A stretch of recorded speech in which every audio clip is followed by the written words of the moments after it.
बिस्मिल्लाहिर्रहमानिर्रहीम। अस्सलाम वालेकुम वरहमतुल्लाहि वबरकातुहू। 27 मरतबा वजीफ़ा ख़ास मकसद के लिए। अगर किसी की कोई ऐसी मुराद हो वो जो किसी से को ना बताना चाहता हो मगर चाहता हो कि इसकी ये ख्वाहिश ज़रूर पूरी हो, तो हर तरह की जायज़ और अच्छी मुराद को जल्द पाने की गरज से इसे चाहिए कि नमाज फ़जर के बाद नहायत तवज्जो और युक्सी के साथ 27 मरतबा आयतल कुर्सी पढ़े और अल्लाह ताला से दुआ मांगे। फिर नमाज मगरिब के बाद 17 मरतबा आयतल कुर्सी पढ़े और दुआ मांगे। 40 यौम तक बिला नागा इसी तरह करे। इंशाअल्लाह ताला थोड़े ही दिनों में मुराद पूरी होगी और हस्बे मंशा होगी।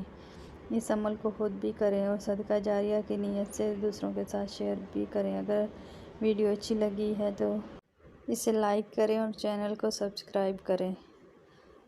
अल्लाह हाफिज़। अस्सलाम वालेकुम वरहमतुल्लाहि वबरकातुहू।